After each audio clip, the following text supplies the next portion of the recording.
Well, welcome back, everyone. Looks like we can get started for today's class. And I think I had announcements on there. Yeah, there they are finally. So for today's class, we're now inside chapter 21. We only just briefly took a look at it when we were ending class on Tuesday. But also the bigger announcement is that we're now right on the cusp of exam three. Exam three is going to be next Tuesday, which means we won't have class on Tuesday. The people who attend in person will just be having the exam in the ordinary exam or classroom. And people who attend by Zoom, there won't be any Zoom meeting on Tuesday. It'll just be kind of a exam day officially. The third exam, I finally did get this written on Wednesday, and that's when I sent out the messages to people who test in the Pocatello Testing Center or the Idaho Falls Testing Center to schedule exams. And when I wrote that exam, I decided to make it a little bit shorter. I did discuss this just a bit before the Zoom class started, or class itself started for both sections. As far as chapter 7 goes, there's a hypothesis test or a confidence interval problem that could be asked. And I'm using randomization. Well, I used randomization when I wrote the exam to choose which it'll be, hypothesis test or a confidence interval. So this is for one mean. Then chapter 18, we're looking at the difference between two means. And same idea, random selection on this being either a hypothesis test or a confidence interval. And then chapter 19, we're looking into one population proportion and either a confidence interval or a hypothesis test. And after I ran that randomization, I just made sure it wasn't all hypothesis tests, because then that wouldn't be the best kind of randomization. And it's not all confidence intervals. So either two hypothesis tests and one confidence interval, or two confidence intervals and one hypothesis test is what you can expect. The notes on the formula sheet is going to describe the methods for either situation. So part of our work is to decide what part of the formula sheet, what part of our methods actually correspond to the hypothesis test, actually correspond to the confidence interval. In other words, best way to really nail exam 3 and get a great grade on it is practice it thoroughly by taking a look into the homework problems that you solved relative to those sections. Any kind of points you might have missed, you might want to come back to and really look into the reason why. My comments weren't very descriptive. Don't hesitate to send out an email. I'll be happy to talk about it a little bit further. Then, as you're looking through those problems, always have the formula sheet out. Not because you have to bring this into the exam room, but if this is your big sheet of formulas that you're going to use during the exam, you want to be very, very familiar with this document. So with this ready, take a look into, after completing all your homework assignments from these chapters, any one of these versions of the exam 3, almost said final exam, the exam 3. I also included a Word document as well for these versions. For some students mentioned in class that'd be helpful as well. So both versions are completely identical. Just pick out which type of file is going to be most compatible to work on. So these are the actual, didn't need to click on it that way. That file, sample exam 3 version 1, is our actual lecture notes. So we have the solutions just by going to the relevant chapters and taking a look at how we solve them. And version 2 has new problems, of which I haven't solved yet, but on Friday, that's when I'm going to start working on solving some of these, solving all of those problems on there, getting them posted, and then converting over to grading the homework problems. That kind of work is probably going to extend into the weekend, so I'm hoping to get your homework returned before Sunday, but sometimes it is a bit of a time crunch. However, if you're also studying on this exam, I'll be available Friday. I'm also going to be available by email early on Saturday. I'll answer any messages that are in my inbox. So even if you set a message late on Friday, I'll get back to you on Saturday. On Sunday, I'm going to be working quite a lot. So if you send me an email in the afternoon on Sunday, I'll probably have an opportunity to get back to you. So don't hesitate to reach out. I'll be happy to help. Well, any questions at all, folks, about the exam 3 material?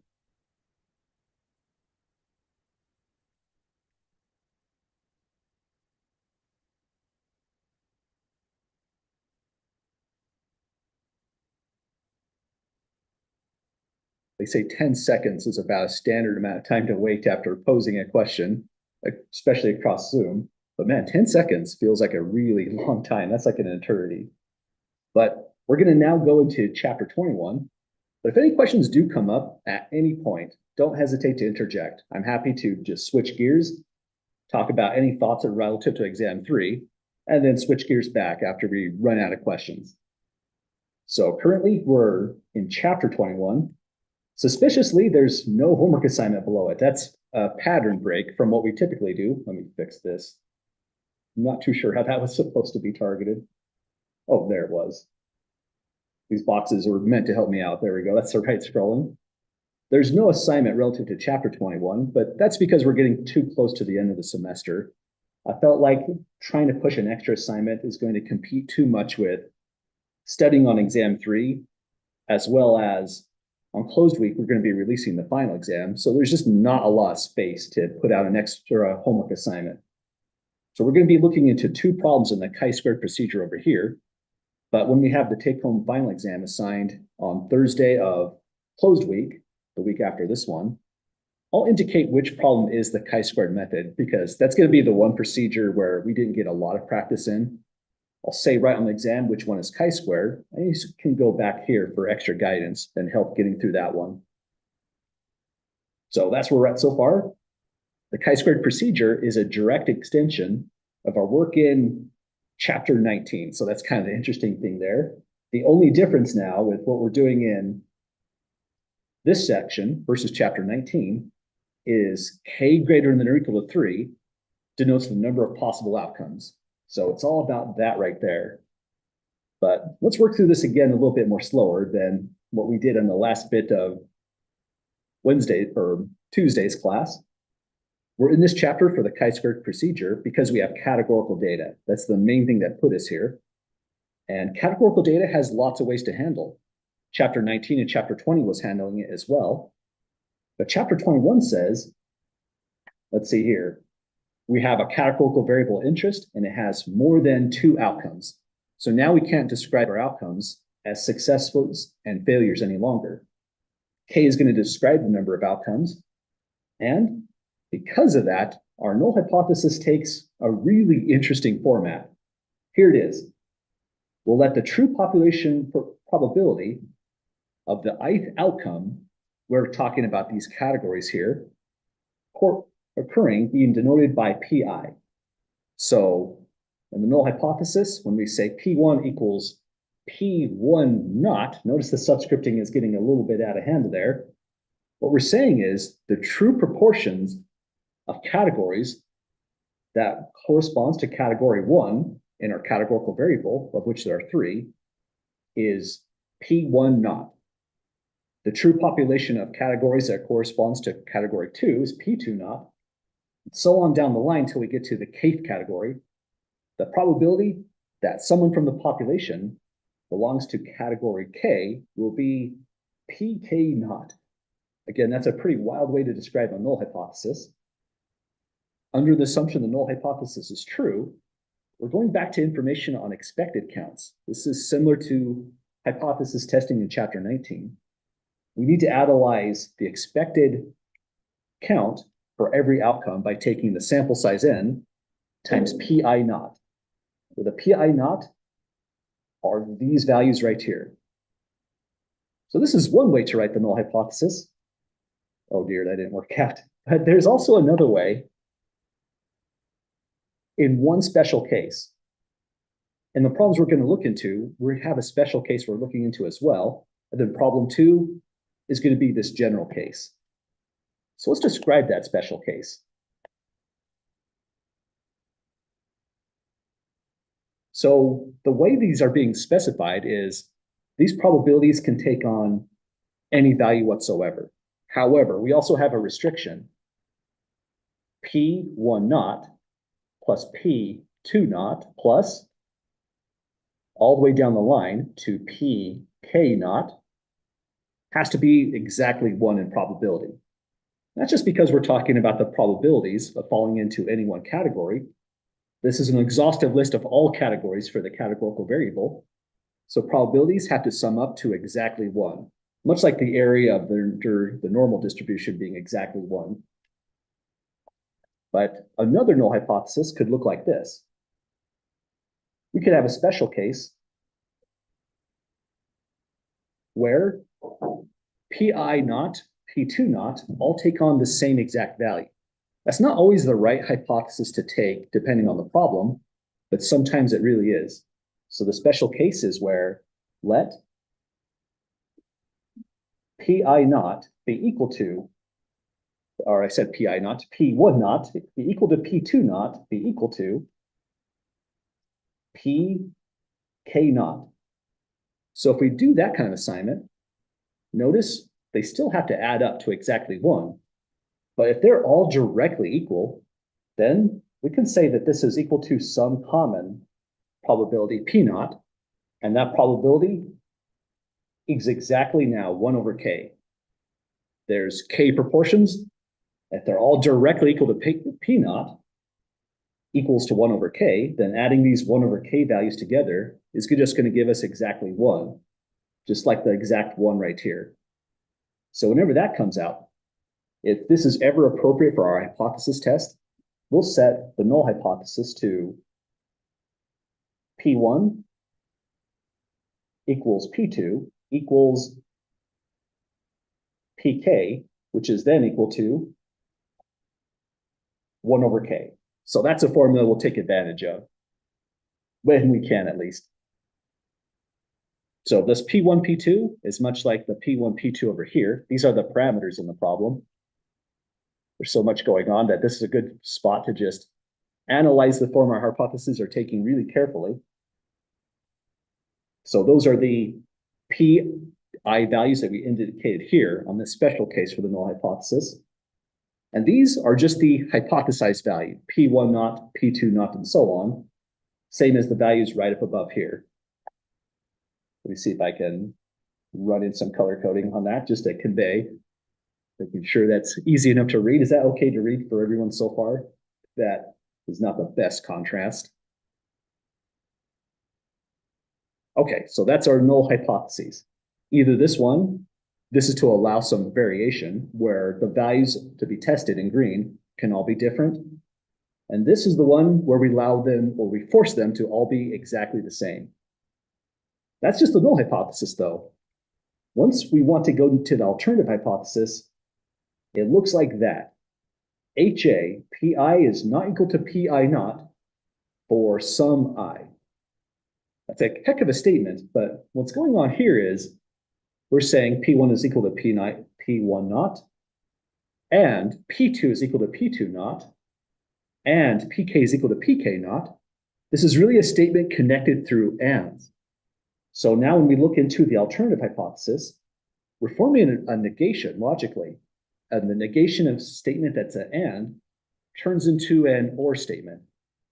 So this is saying P1 is not equal to P1 naught, or P1 is not equal to P2 naught, or P3 is not equal to P3 naught, and so on. In other words, this is a very big statement that is essentially saying at least one equation in H naught is false in either hypothesis we set up. So alternative hypothesis saying either the first equation is false, or maybe the second equation is false, and so on. But it says at least one, so that means maybe 2 equations are false, any 2 equations, or potentially any 3 equations are false, or in the extremist case, all equations are false. This is a hard test, actually, because once we get to this statement right here, Pi not equal to Pi naught for some I, we have found evidence for the alternative hypothesis, but we have not found the specific evidence yet that tells us which equation was broken. We have to do further work on that, and we'll indicate how that could be done in our first example that we go through. But let's mention right here the major limitation of this alternative hypothesis. When H naught is rejected, we have evidence in favor of HA. So this is us doing the overall test. but we don't know which equations are false. Maybe it's exactly one. We don't even know how many equations are false. All we know is at least one of them is. So here we have to admit, we do not know which equation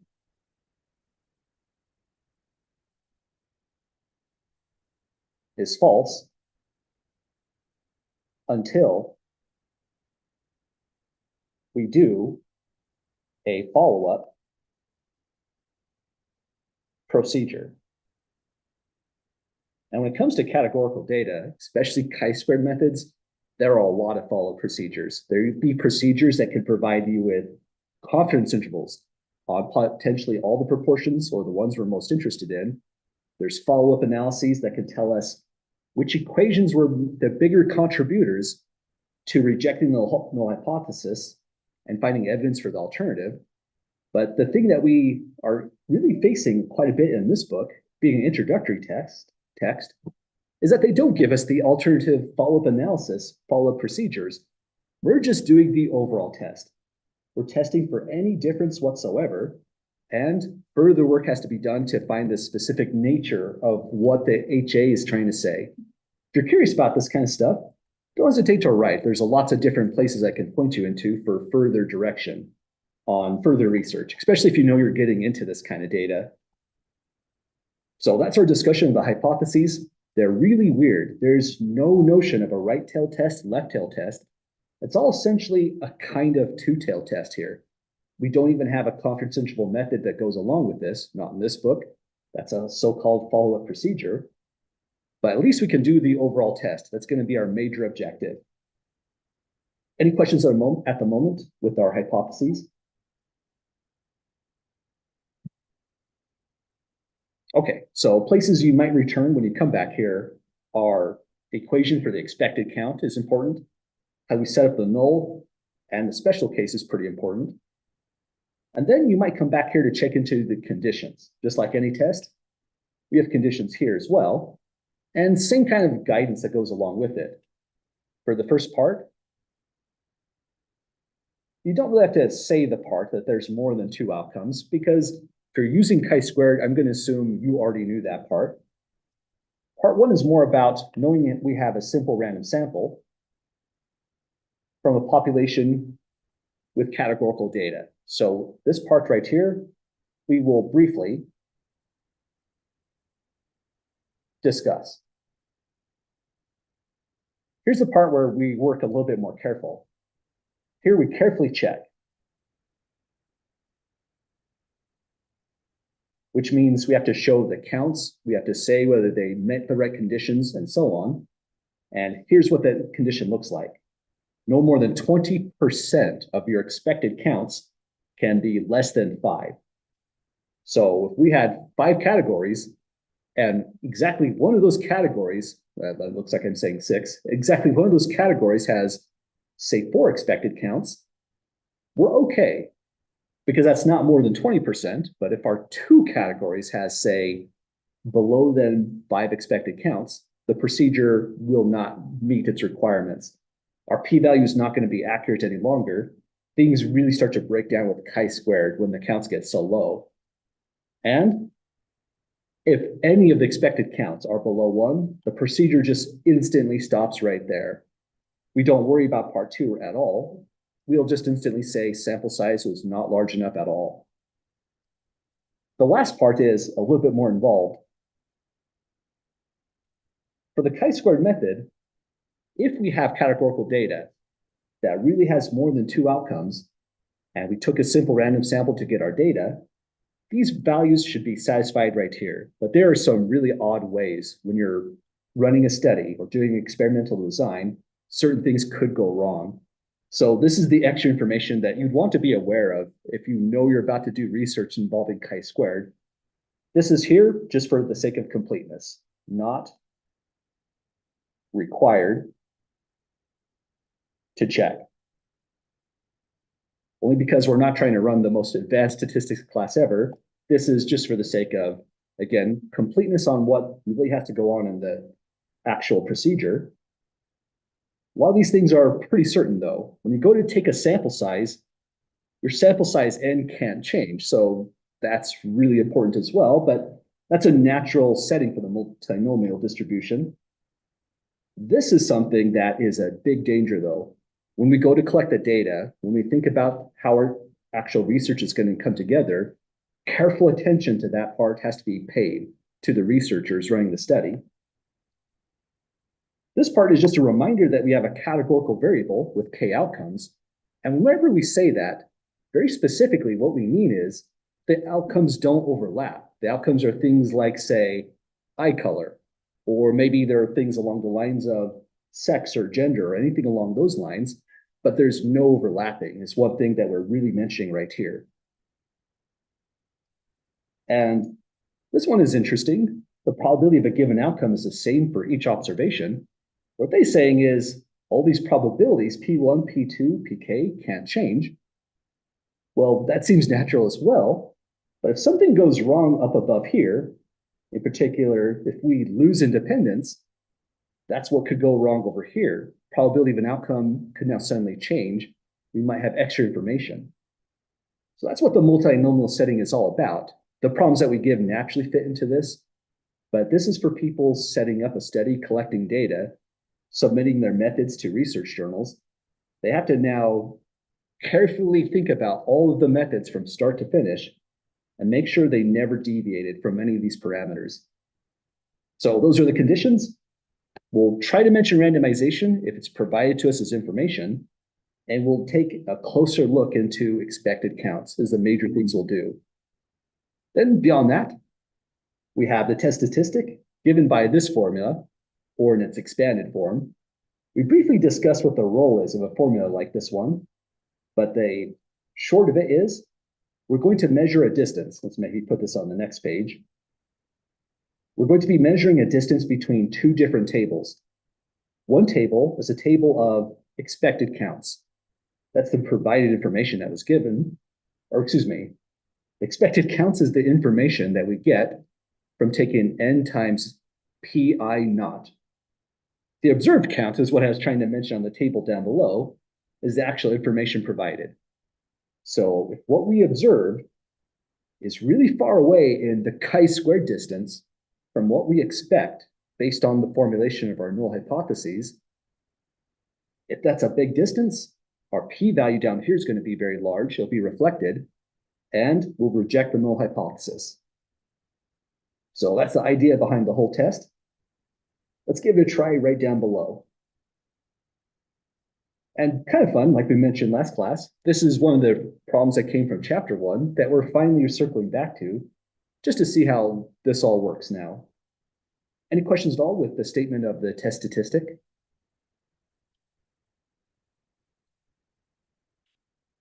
Okay, let's give this a try next. So here's our problem from way back in the day. We even produced some graphics on these, but there's no requirement to produce graphics for this kind of problem unless it was directly asked. I don't think I'm going to ask you to do that on this homework set nor on the exam, but you could look into chapter 1 if you're curious. It says criminologists have long debated between whether there is a relationship between weather conditions and incidents of violence crime. And this is a real study in the Criminology Journal, 1988, pretty old data. And this is probably in one specific region, but they didn't say too much in this short write-up. We'll assume the whole problem is just this tiny abstract we see right here. If you want to learn more about this problem, I think this is one you could Google and read a study without paying any money on.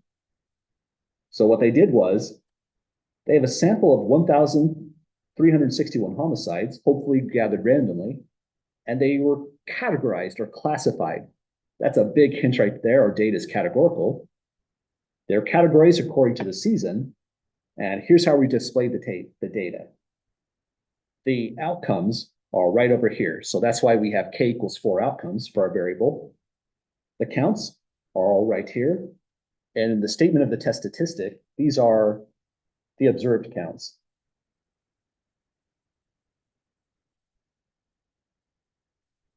So the question is, can we conclude from the sample data that there is a relationship between season and homicide? We'll perform a complete analysis and just see what happens. First, we need a practical question of the statement of the problem. Let me get my colors back in line. Any volunteers for a statement of what question we're trying to solve?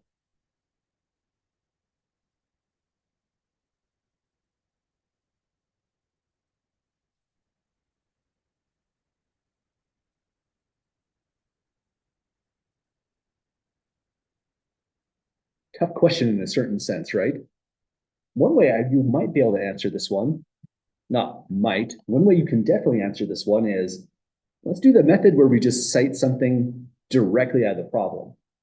This doesn't always work, but if you see a question mark anywhere in the statement of the problem, that might be the researcher's intent right there. It says, can we conclude from the sample data there's a relationship between season and homicide? Let's make that our statement.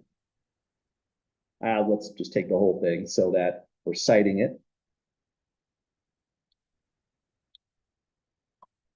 That's an interesting way to state this, the practical question, because in other sections, say if we were dealing with a quantitative variable, we might have said something that involved a mean, or we would have said average. We always try to directly say that in the statement down here. In chapter 19, chapter 20, same thing. We try to directly say proportion or percentage, even right here in the statement of the practical question. But this time we did none of that. We just are directly asking, is there a relationship between the season and the homicide? But that's really appropriate because this is what the chi-squared procedure is all about. Take multiple categories and see if we can find any kind of relationship between them whatsoever. And if this is the practical question, what this implies directly is that our hypotheses have a really special role. H naught is defined in the special case. So we had the really supremely generic case. Let's scroll up just to take another look, where every one of these parameter values can take on any specific value, so long as they follow this constraint below, hypothesized value directly 1. But what the special case is saying, it's asking the question, if the null hypothesis is true, no relationship, all of those proportions are directly equal. If the alternative hypothesis is true, one of them are not equal, and so there is some relationship. So if you're setting up this kind of null hypothesis, what this was really doing is directly testing for any relationship. Let's add one more word, any relationship whatsoever. Whereas this one is a highly specific relationship. We have specified values at every single parameter. These are weird hypotheses. There's so many comments you can give about this. We have to stop at some point, or else we're just going to run out of places to write down. Let's look into this one more time for the highly general case. Let's actually call it that. This one is the general case, and the special case has these hypotheses.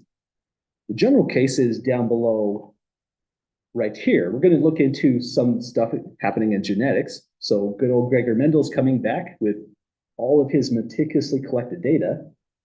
And for the theory of the dihybrid cross that he hypothesized with his data, this is the highly specific null hypothesis.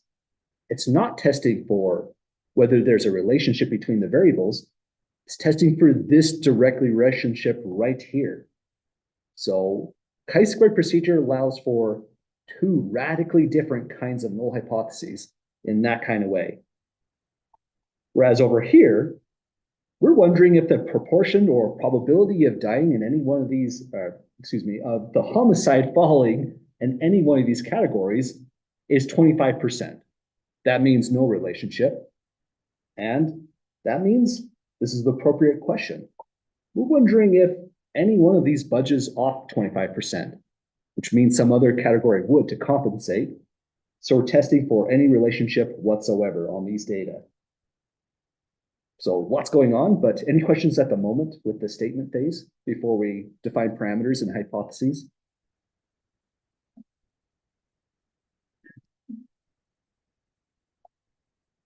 Okay, let's move on to that next phase then. We want the unknown parameters. Let me be careful with my color coding. Let me write out the unknown parameters in a slightly different color. We'll just go with black this time. The unknown parameters are going to be P1. We said K is 4, so we have to list 4 parameters. Kind of tedious in a way, but we're going to use that respectively strategy to save some time writing. If you're typing this out, though, you could just copy, paste, and streamline this. Let P1, P2, P3, and P4 denote the true proportion of a homicide occurring in. So now that we list off P1 through P4, mentioning the K equals 4 outcomes, we will go over here and just list out the categories of the categorical variable. Definitely put them out in order. P1 is referring to winter, P2 is referring to spring now, and so on. So occurring in winter, spring,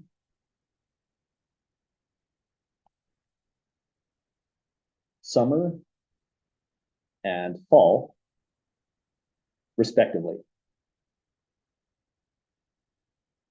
So we've got all of our parameters down. Next, we'll state the null and alternative. Because of this practical question that was posed in the study itself that we just directly cited, we're testing if there's any relationship whatsoever. If that's what we're trying to show, that's a statement of the alternative hypothesis. There is some relationship going on. So the null hypothesis is a direct negation of the alternative. The null says no relationship whatsoever. And no relationship would mean P1 equals P2 equals P3 equals P4 equals 1 over 4. This will always be, for this specific kind of no relationship hypothesis, a 1 over K. K being the number of outcomes in the problem. So that's the statement that our null hypothesis takes. I wrote that in a kind of funny way. Usually you don't want a equality there. You want to put a colon to say H naught is a statement such that P1 equals through P4 equals a 4. So that's a wild null hypothesis. And now the alternative is looking for any deviation, any equation that breaks. Because of the constraint they're all equals to 1/4, like we mentioned, if one equation is not 1/4, some other equation is not 1/4 as well. Things have to balance out somehow, some way. But we'll still say it this way. Let's write HA by saying at least one PI is not equal to 1 over 4 for I equals 1, 2, 3, 4. Or you could say I inside the set, curly brace 1 through 4. We went to I equals 1, 2, 3, 4 because that's the subscripting on the parameters from the null hypothesis. Next thing we have to select is a level of significance.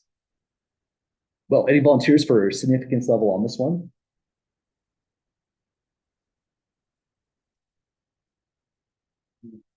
Sorry, say again. 90 would be a good one. You're thinking 90 as a confidence interval, and so that would mean a 0.10. I like that. I don't think we've ever ran a 0.10, so good call on that one. That gives us some really good flavor on doing this kind of setup here for significance level. So we're looking for a 10% level of significance on this one. This has increased the chance of a type 1 error, where in a type 1 error, we reject a null hypothesis when it's true. We have to wonder, is that supremely serious in this case? Maybe if public policy is affected by, perhaps if they think Summer is offender diverting all load of resources to maybe overtime for police officers in the summer when it was never necessary. That could be a problem, but probably not such a serious concern on this problem. So let's now, after setting that, we have to look into what happens with our conditions. Let's now grab our table from up here. I'm just grabbing it as a quick reference. When we go to check conditions, we essentially make a new table ourselves. Here's what the table could look like. We're going to put here observed counts.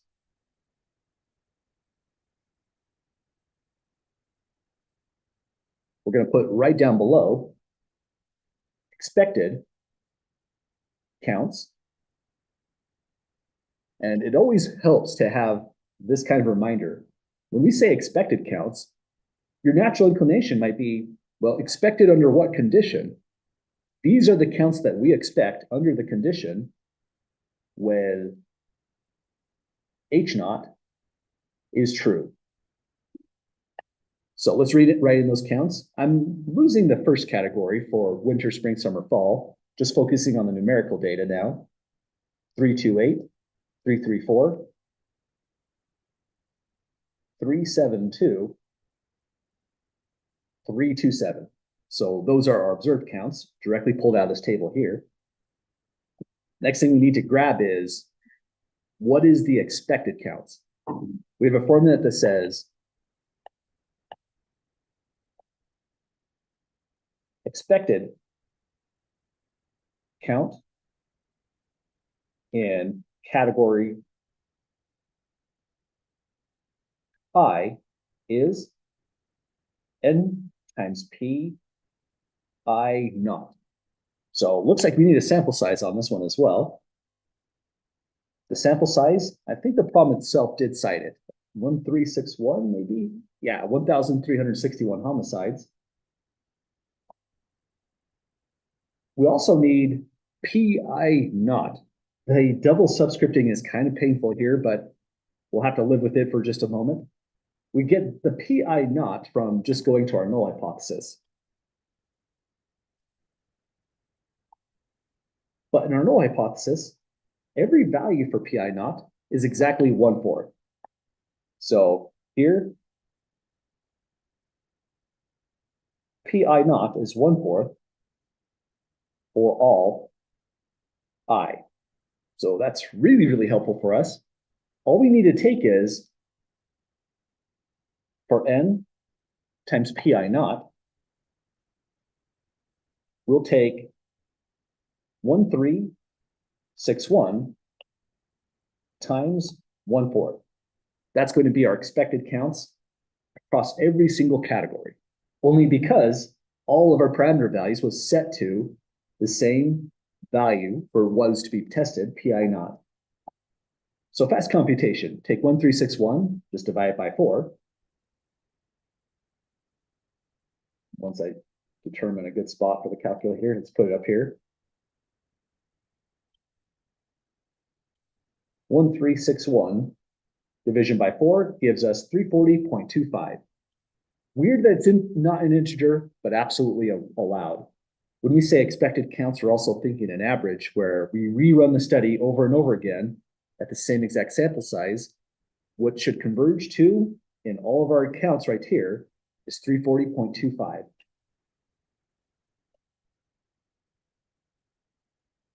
But then that fills out the entire row.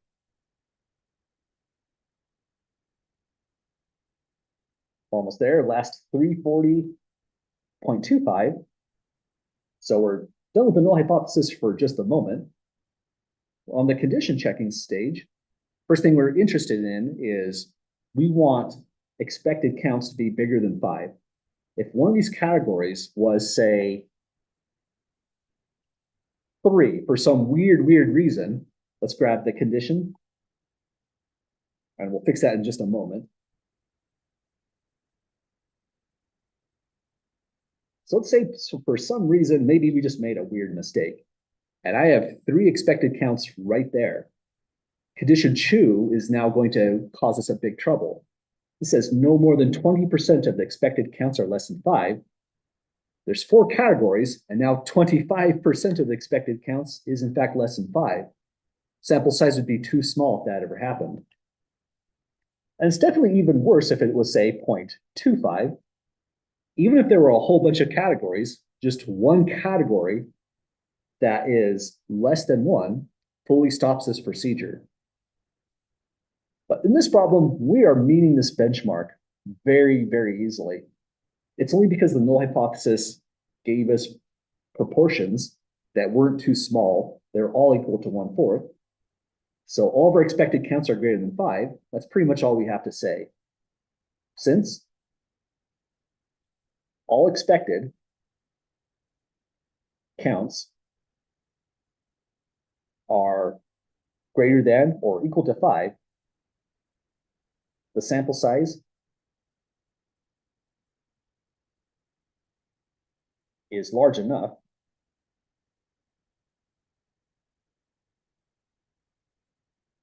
and so the conditions are met if the sample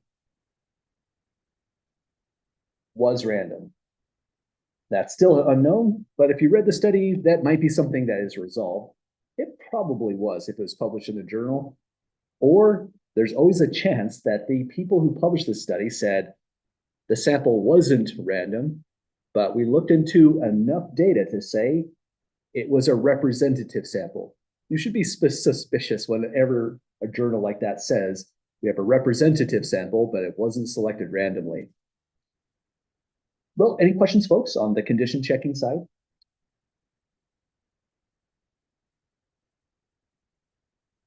Okay, major thing was really just working through this table gets us our condition checking to work. And now matching up the color coding, let's pull in the test statistic next. The test statistic I'll use in the expanded form. Looks like we're saving blue for chi-squared itself, and we'll use green to denote expected counts. So once we have this table going,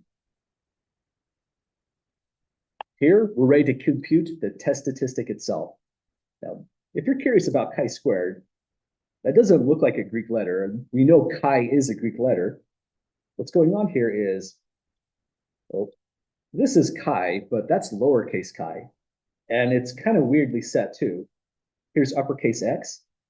Lowercase chi is actually lower. If I had lined notebook paper and I'm writing out chi, let's say I learned to write in a Greek school, it'd be written something like this essentially. Maybe not quite that extreme, but something like that for chi.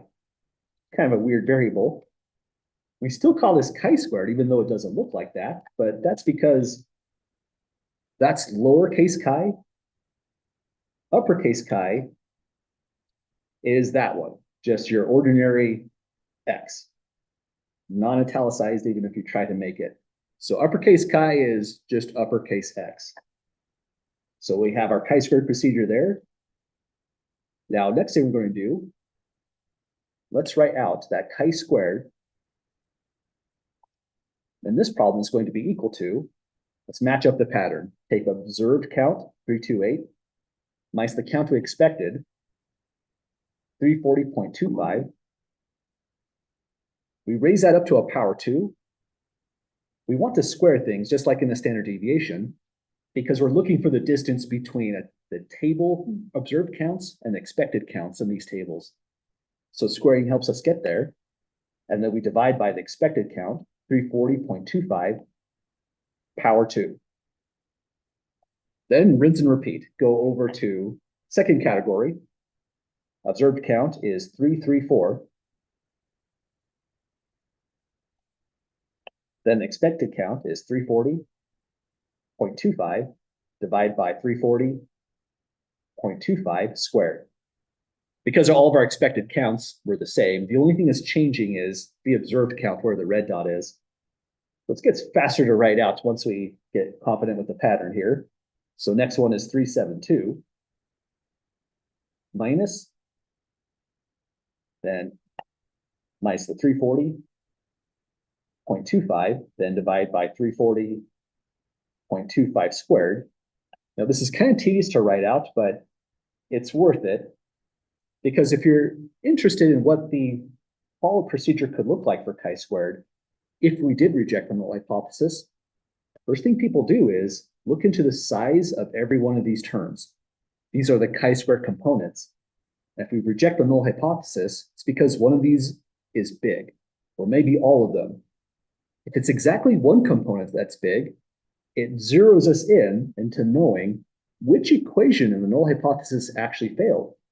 It'd be relative to the component that was the largest, or which equations look into the largest components in the chi-squared statistic. So last bit is 327 minus 340.25 divide by 340.25 squared. So back to the calculator, let's compute these things. Well, before I hide all that. Any questions on just writing up the formula for chi-squared?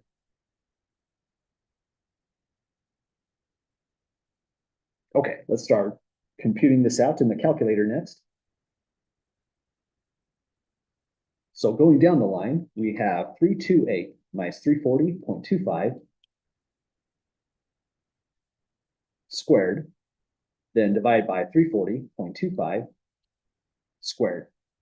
So our first component, hang on, I think there's a problem with my formula. Let me bring this back with Control Z. Looks like I'm getting a little too excited with the power 2 on there. Denominator is not squared. That's a mistake on my part. Sorry for everyone working in pen today. Let's take those off and try this again. I'm going to leave the formula down below just as extra guide and comfort. It should look like this. That looks like the more reasonable number I was expecting. So the first component is a value 0.4410. I'll just round to 4 decimal places on this one.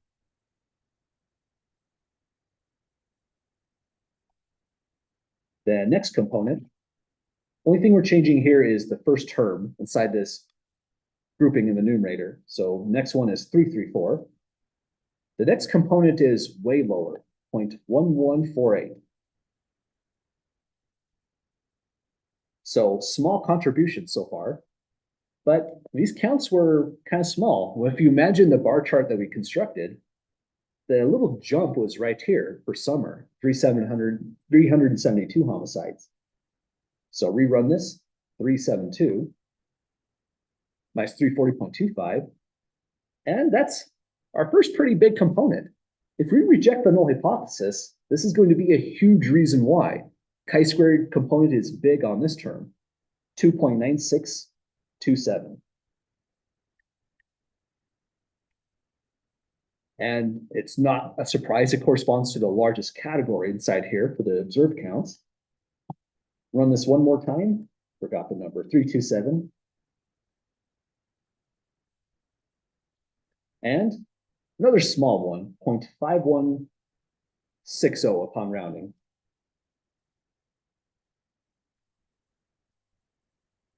So again, let's refer to what these all are. These are the chi-squared components.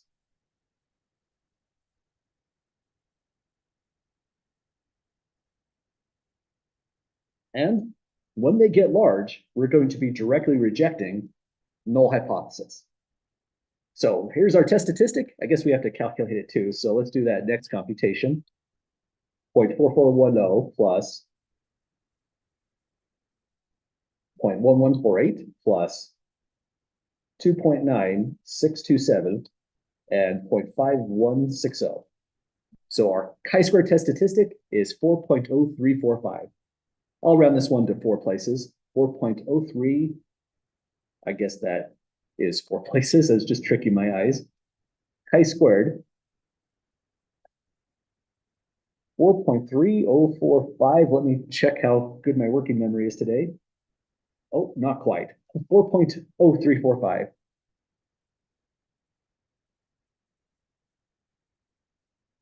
Okay, so we've got our chi-square test statistic. From here, we can directly calculate the p-value. It's a tricky equation, but the good news here is it doesn't matter what the test is. Even if it's this kind of null hypothesis, everything set equal to each other, or the general null hypothesis, the p-value is always exactly the same. We don't have any notion here for right tail test, left tail test. This is more like a two-tailed test, but we run the p-value as if a greater than sign there. They're all right tail tests essentially. So here's how it goes. The p-value, we're going to use our syntax. So here's what it would look like. We want a probability. It won't be p-norm or pt. It's not the normal distribution or the t-distribution. We do p chi-squared. You know, I'm sorry to forget the notation, but that's the nice thing about using RStudio. The code completion will just remind you what the function was. Probability chi, yeah, no dots, just chi and then SQ for squared. Well, I shouldn't have clicked that away. Now that it's pulled up, let's take a look into what it handles. P chi-squared takes a vector q. It requires the degrees of freedom, and I'm not sure what that controls. We don't have any cause to use it, but we'll flip lower dot tail to false since we want the area to the right. So here's everything being put in. For p chi-squared, first, whatever chi-squared was goes into the first argument. So that was the 4.0345. We saw when we were looking into our syntax, what goes here is the degrees of freedom. But we didn't exactly describe them as degrees of freedom. We described it this way. K equals 4 outcomes implies K minus 1 goes here. So we have 4 outcomes. 4 outcomes minus 1 means 3 goes into that position there. Then finally hit or set lower dot tail equal to false. So that syntax should do the job for us each and every time. Let's run it and see what we get out of here. 4 does sound impressive as a test statistic, but that's because we're just used to this being a number of standard deviations. That's no longer the case here. I'm not able to say there's 4 standard deviations away. I'm not even sure what that would refer to. We have lots of weird things going on in our test statistic. This is just a distance and a chi-squared probability plot, no longer really tying together standard deviations, unfortunately. Here's us running the syntax now. 4.0345. Put in 3 degrees of freedom, lower dot tail set to false, and our p-value didn't come out. Let me see what I did wrong here. I wrote p chi. That sounds like not quite what we're doing here. Sounds like a drink. P chi-squared gives us that as a p-value. Notice it wasn't significant, even though if we ran a t-test or a z-test of any kind with that as a test statistic, like guaranteed significance, because that would have been standard deviations. But this muddies the water quite a bit in chi-squared. We don't have the standard kind of test we've been running all along. This is the part of the course where things just get more messy, which is, again, what happens with categorical data. So our p-value is at 0.2578.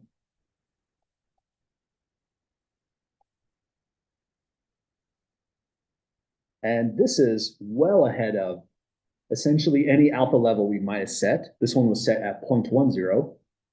So right here, this is greater than or equal to 0.10, which was the significance level alpha, which means we fail to reject H naught. Doesn't mean H naught is true. It just means we didn't find any evidence whatsoever of a relationship between the season and incidence of homicide occurring. We just need to write that out, take a look into our hypotheses, and see how it should be written. But any questions at the moment, folks? Okay, here's our practical conclusion. Normal thing we always do when we give a conclusion is look into what we said our parameters were, and then look into our hypotheses.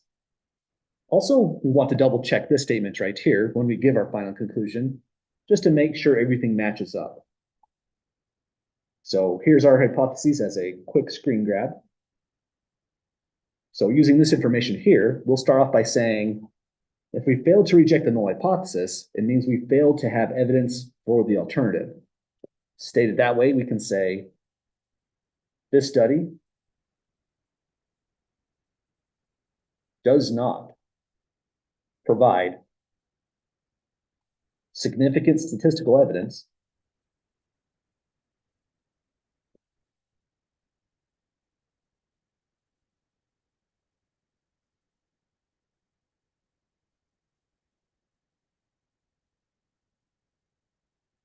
to support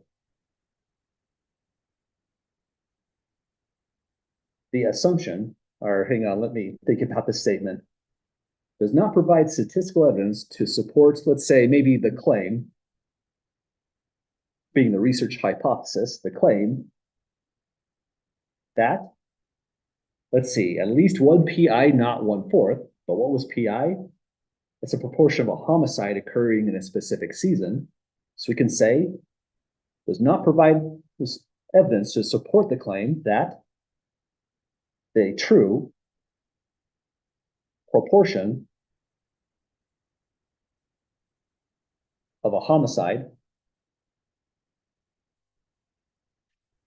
is here, we'll say not equals to 0.25, that's the proportion.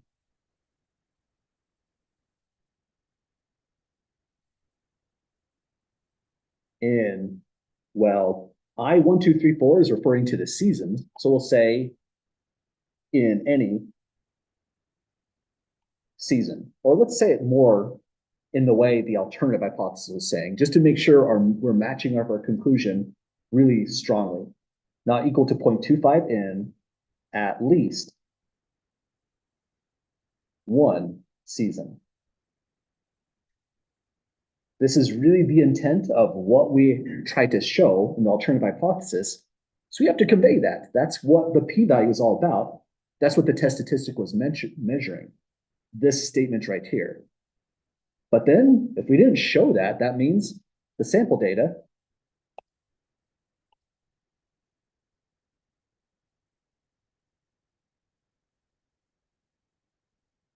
does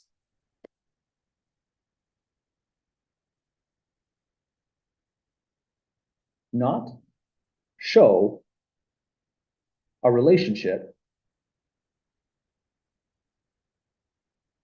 between seasons and, they said violent crimes, but specifically they're talking about homicides. I'll just go with violent crimes. And violent crimes. So we addressed that question in the statement phase by saying out that sentence there. If you didn't leave it in or write in the sentence, I wouldn't say that's too serious. That would have been okay. But this part does have to be here. We do have to directly target whatever claim the alternative hypothesis is really saying, because that's exactly what the study was about when we make that conclusion. Then after that, you could add anything extra that feels like it matches with the intent of the study, the context of the problem, or any direct question that was being posed. But we did it, folks. That's how chi-squared goes. And when we were all the way back in chapter, what was that? Chapter 1. Let's take a look into that.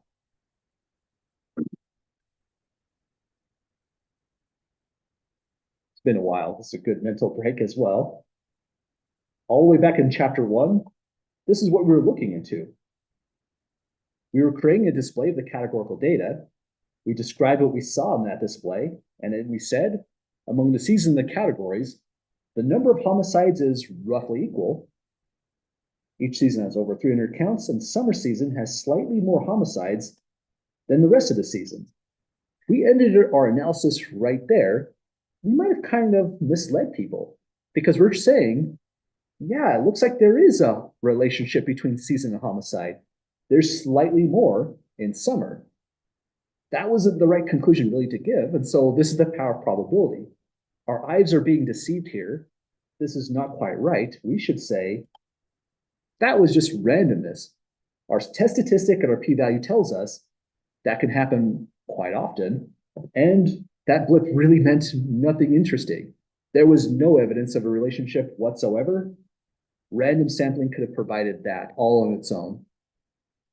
Kind of strange, right? But it's kind of neat to see what we initially thought about the problem and how it ties back once we have the statistical method to match up to it.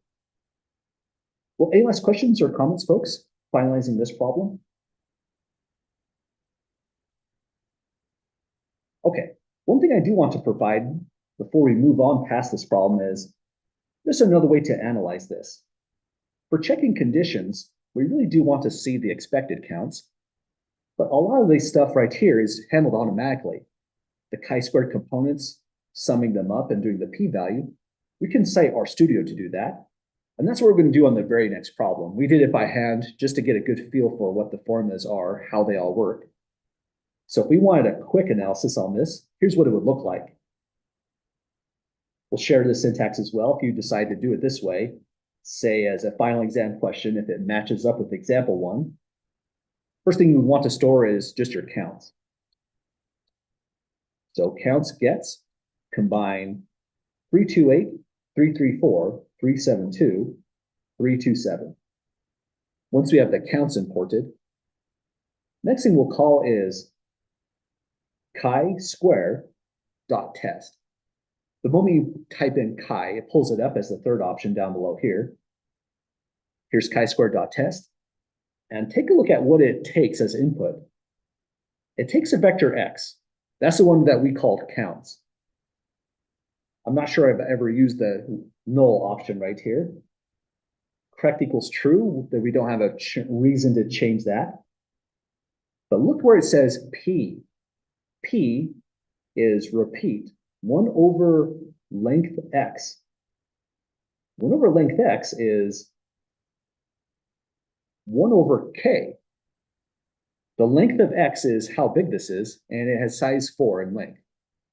And p is going to be these values. It's talking about pi naught and p2 naught. It's going to be 1 over 4. It's directly importing this. And that's the default setting. The default setting is for this kind of hypothesis. However, if we had specific probabilities, like say we're analyzing Gregor-Mendel's data, we cannot do that.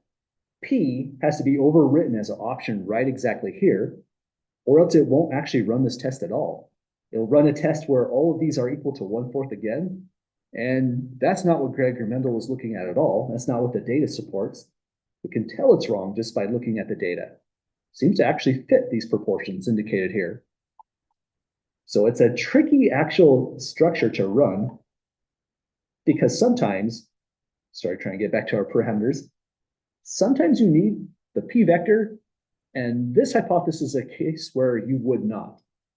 So we just passed to chi-squared dot test counts, and that's it. That's the whole syntax. Kind of nice in a way. So let's run this down below. The chi-square test for given probabilities give us a test statistic, 4.0345. Degrees of freedom were 3. That means we had 4 categories.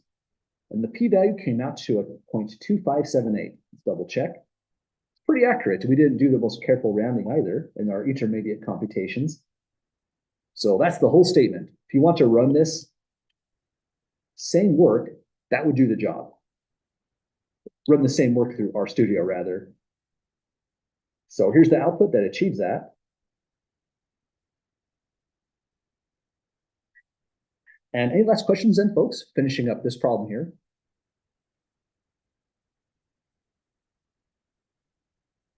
Okay. Now, next one, we're looking into Gregor-Mendel's data, but let me see if I can fit this information slightly better.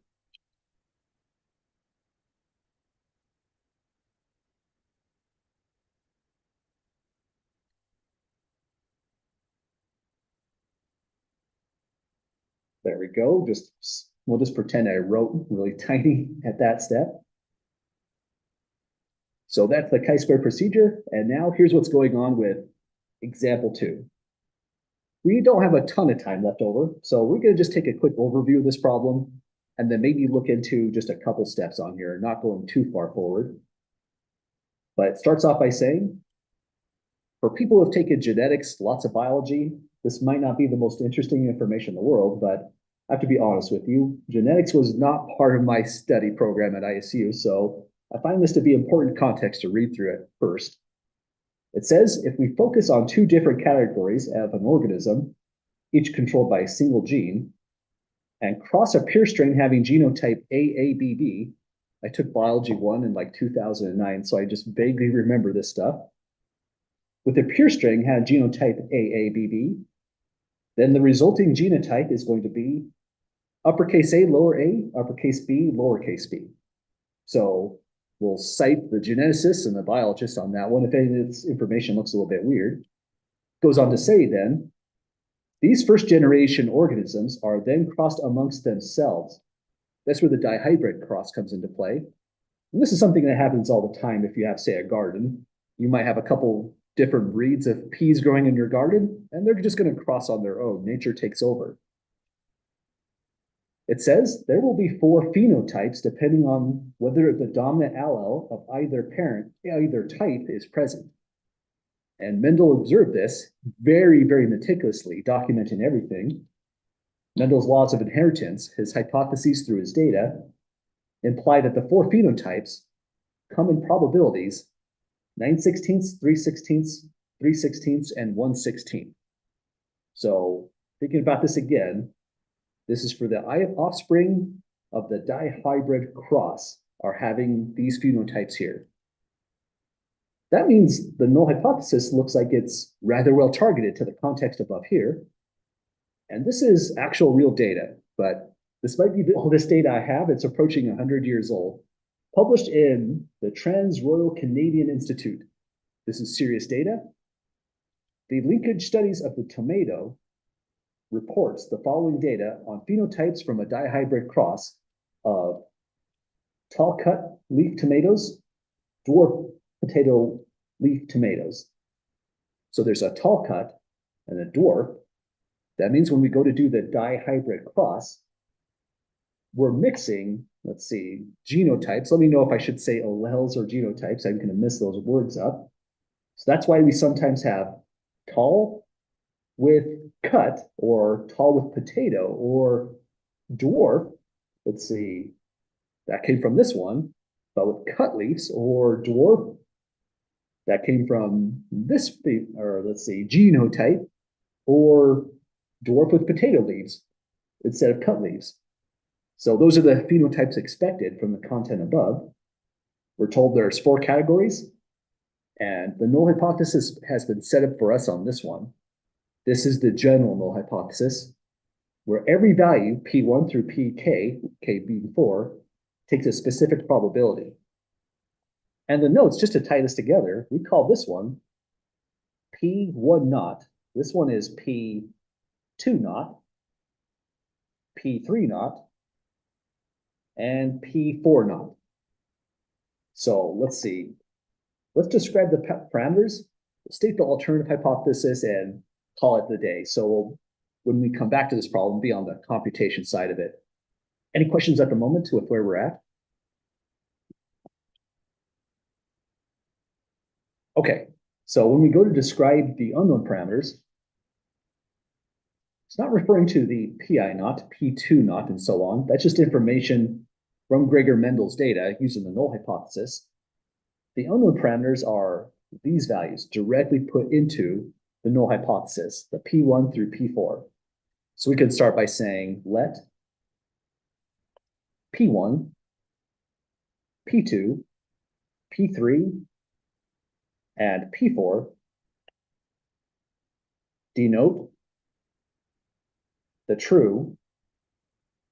You could say here proportion, you could say percentage, you could even say probability. That would fit here just as well. I'll go with proportion. Denote the true proportion of, let's see, how should we say this? Proportion of phenotypes from the dihybrid cross, forgot a letter there, that results in tomato plants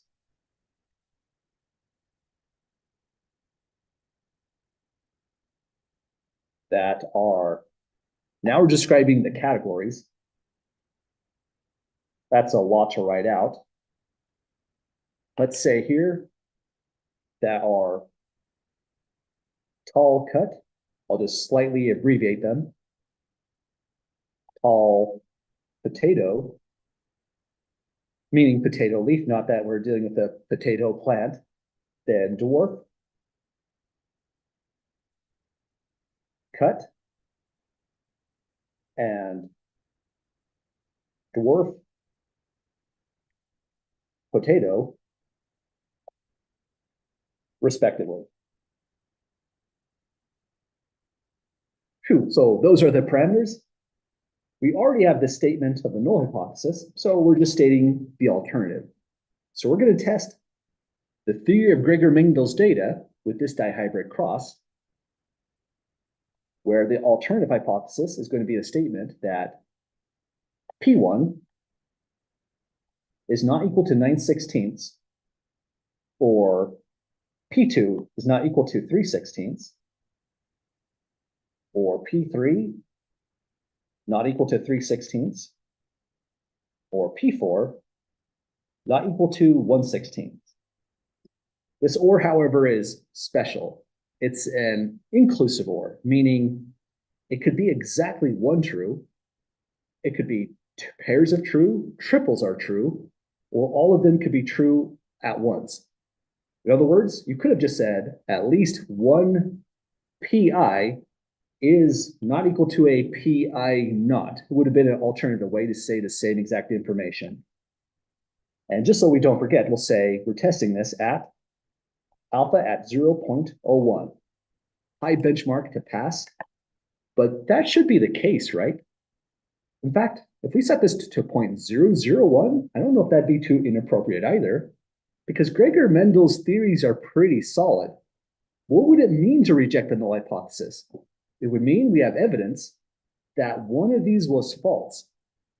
We can now start challenging genetics theory, or maybe we might come back to the study right here and say, hey, can we take a look at your data or how you actually did this? We're suspicious something is off here. So rejecting the null hypothesis would be interesting. But at the same time, when we failed to reject the null hypothesis, it didn't mean we just proved Gregor-Mendel's data either. We can't accept that as true. It's still just a theory in genetics. So statistics has its own weird limitations as well for these kinds of problems. People might think, why not just rewrite this here in the alternative? That's not something we can do with statistics, and that's really unfortunate. The things you might want to answer with statistics, like proving Gregor-Mendel's theory, cannot be done in the framework of hypothesis testing. Its limitations are really pretty severe, but we can still get a lot of power out of them. So next time we return to these problems, we'll be doing exactly that. Figuring out if we reject the null hypothesis or not. But any last questions at all, folks, with our conclusion so far in chi-squared? Okay, we'll call it a night here at this point then. And as far as the upcoming exam goes, just a quick reminder, for the Zoom side, we won't have any class whatsoever. We'll just be doing the exam in this room. And for the in-person side, we'll just meet up here again as if it was a regular class day. We'll just be a little bit more quieter. And don't hesitate again to reach out at any point if you have any questions. Solutions to version 1 are just the chapters in Moodle. I'm going to be working quickly as possible to get the solutions to this posted as well if you want some extra practice with those problems. But have a great weekend, folks. We'll see you all next week. Oh, hey, and that's the end of week 13. We're getting through it.